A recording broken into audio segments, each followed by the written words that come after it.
لائیں کہیں کہ ہمارا رب اللہ ہے، پھر اس پر جم جائیں۔ ان پر فرشتوں کا نزول ہوتا ہے، نہ کوئی غم کرو نہ خوف، خوشیاں مناؤ جنت کی جس کا تم سے وعدہ کیا گیا تھا۔ اللہ کی ربوبیت پر اطمینان جب انسان کو ہو جاتا، میرا رب اللہ ہے، ربی اللہ، انسان کے لیے نہ کوئی کھٹکا، نہ کوئی خطرہ، نہ کوئی خوف، نہ کوئی حزن۔ جو کچھ ہو رہا ہے کس کے اذن سے ہو رہا ہے؟ اللہ کے اذن سے۔ اللہ کے اذن کے بغیر پتہ تک نہیں ہلتا۔ یہ کوئی اندھا بہرا مادہ نہیں ہے جس سے مجھے کوئی خوف ہو۔ اندھا بھینسا چلا آ رہا ہو اس سے تو ڈرنے کا ہر انسان کو ڈرنا چاہیے، نہ معلوم کس کو ٹکر مار دے۔ لیکن نہیں، اس کائنات کو چلانے والا ایک سمیع و بصیر خدا ہے، وہ جو میرا دوست ہے، میرا ولی ہے۔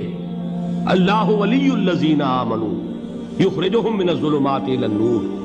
اللہ اہل ایمان کا ولی ہے، ساتھی ہے، پشت پناہ ہے، مددگار ہے، حمایتی ہے۔ بتائیے جسے یقین ہو جائے کہ اللہ میرا مددگار، اللہ میرا محافظ، اللہ میرا پشت پناہ، اللہ میرا حمایتی، اس کے لیے کوئی خوف ہوگا؟ اس سے کوئی ڈر ہوگا؟ میں مثال دیا کرتا ہوں ایک بہت سادہ پنجاب کے دیہات کی۔ تو بڑا چودھری ہے اور کوئی غریب کسان ہے۔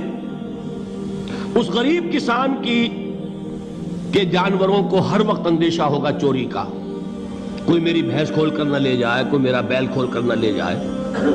لیکن جس کے بارے میں یہ سب کو معلوم ہو کہ وہ جو بڑا چودھری ہے وہ اس کا دوست ہے، اس کی بچیا کو کوئی خوف ہوگا؟ اس کی بھینس پر کوئی ہاتھ ڈالے گا؟ اسے کوئی اندیشہ ہوگا؟ نہیں۔ کیوں؟ کہ وہ بڑا چودھری، بڑا اس کا یہاں کا سردار، جاگیردار، سب کو معلوم ہے وہ میرا دوست ہے، کوئی میرے خلاف اقدام نہیں کر سکتا۔ اس دنیا میں یہ چھوٹی سی بات اگر آپ کے دلی اطمینان اور سکون کا باعث بن سکتی ہے تو ذرا تصور کیجئے۔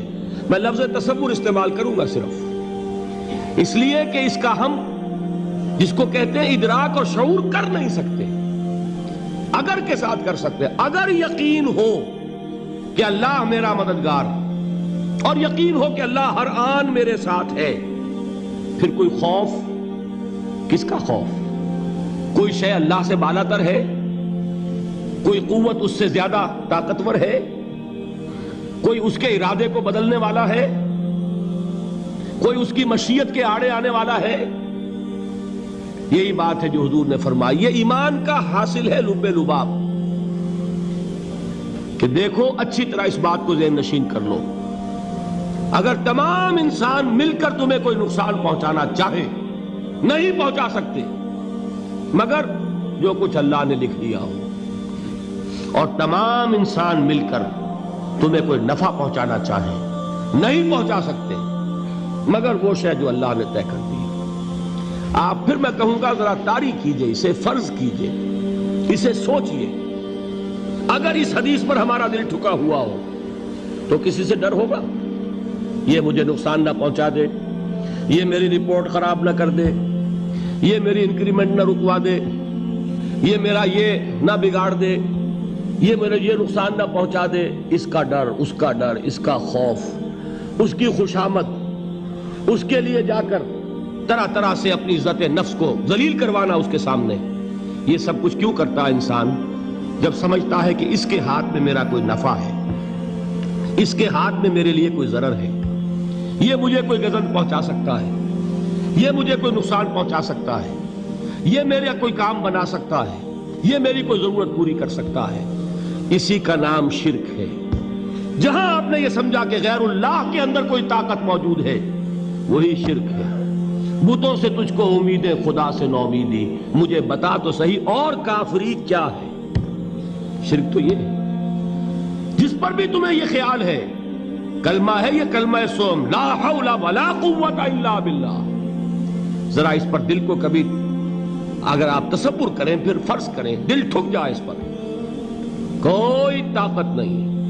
یہی بات تھی جو شیخ عبد القادر جیلانی رحمۃ اللہ علیہ نے اپنی وصیت میں اپنے بچے سے کہی. 11ویں دینے والے ہیں، لیکن حضرت شیخ عبد القادر جیلانی کی وصیت اور تعلیمات کو کتنے لوگ ہیں جو جانتے ہو؟ یہ جن مقامات تک پہنچے ہیں وہ کس چیز کی بدولت پہنچے ہیں؟ انہوں نے جو پیغام دیا وہ کیا تھا؟ اے میرے بچے، جس طریقے سے قرآن مجید میں حضرت لقمان کی نصیحتیں جو ہے نقل کر دی گئی ہیں، میں یہ عرض کروں گا بالفرض اگر قرآن حضرت عبد القادر جیلانی کے بعد نازل ہوا ہوتا تو شیخ عبد القادر کی یہ نصیحتیں بھی قرآن میں درج ہوتی. اتنی اونچی نصیحتیں ہیں. اے میرے بچے، اس حقیقت کو ذہن نشین کر لے، لا فاعل فی الحقیقت ولا مؤثر الا اللہ. اس کائنات میں نہ کوئی فاعل حقیقی ہے نہ مؤثر حقیقی ہے سوائے اللہ کے. کسی شے میں کوئی تاثیر نہیں اگر اللہ نہ چاہے. آگ جلا نہیں سکتی اگر اللہ نہ چاہے. پانی ڈبو نہیں سکتا اگر اللہ نہ چاہے. زہر ہلاک نہیں کر سکتا اگر اللہ نہ چاہے. کوئی چیز فائدہ نہیں پہنچا سکتی اگر اللہ نہ چاہے. تو در در پہ کیوں سر جھکاتے ہو؟ در در پر کیوں جبیں سائی کرتے ہو؟ سب کے سامنے کیوں ہاتھ پھیلاتے ہو؟ ایک اللہ سے مانگو. ایک اللہ کے سامنے زمین پر اپنی جبین رکھو. لا فاعل فی الحقیقت ولا مؤثر الا اللہ. نظر آتا ہے ہمیں کہ پانی پیاس بجھا دیتا ہے. پیاس بجھانے کی صلاحیت پانی میں نہیں ہے، اللہ کے اذن سے. کھانا بھوک مٹا دیتا ہے، بھوک مٹانے کی صلاحیت کھانے میں نہیں ہے، اذن رب میں. دیکھیے یہی یقین تھا. حضرت موسیٰ علیہ السلام کا واقعہ یاد کیجئے. سامنے سمندر آ گیا ہے، قوم دیکھتی ہے پیچھے کہ گرد و غبار کا طوفان ہے. معلوم ہوا کہ فرعون اپنے لشکر سمیت آ گیا ہے. لشکر جب چلتا تھا تیز رفتاری کے ساتھ تو گرد و غبار کا جو طوفان اٹھتا تھا اس کا تصور کیجئے. اور لمحہ بلمحہ وہ قریب آ رہا ہے. پوری قوم نے کیا کہا؟ اے موسیٰ انا لمدرکون، اے موسیٰ ہم کو پکڑے گئے. قرآن مجید نے تو یہاں وہ باتیں نہیں لکھی ہے، لیکن تورات میں یہ درج ہے کہ بنی اسرائیل جھگڑنے لگے، دست و گریبان ہو گئے موسیٰ کے ساتھ. موسیٰ ہمیں یہاں مروایا لا کر، اس سے تو ہم ہی بہتر تھے. وہاں کھانے کو ملتا تھا، زندگی تو تھی، بیگار ہم کر رہے تھے، موت تو نہیں تھی. اب جو کچھ ہوگا اس کا تصور کرو، جس طریقے سے ہمارے ٹکڑے اڑائے جائیں گے. تو لڑ رہے ہیں حضرت موسیٰ علیہ السلام سے. یہ تورات کی تفصیل ہے. قرآن میں صرف اتنا آیا ہے، پریشان ہو کر انہوں نے کہا انا لمدرکون، موسیٰ ہم تو پکڑے گئے. اس وقت موسیٰ کا جواب کیا ہے؟ کلا ان معی ربی سیہدین. نہیں، میرے ساتھ میرا رب ہے، وہ راستہ دے گا. بتائیے کہاں راستہ نظر آ رہا ہے؟ یہ ہے ایمان بالغیب. راستہ نظر نہ آئے تب اللہ پر یقین ایمان ہے. جیب میں پیسے ہوں اور تب دل کو اطمینان ہے تو ایمان کس پر ہوا؟ پیسے پر، اللہ پر نہیں. جب وسائل و ذرائع نہ ہو اور پھر یقین ہو کہ اللہ مسبب الاسباب ہے، وہ اسباب کا پابند نہیں ہے، وہ اسباب کا محتاج نہیں ہے، اسباب اس کے محتاج ہیں.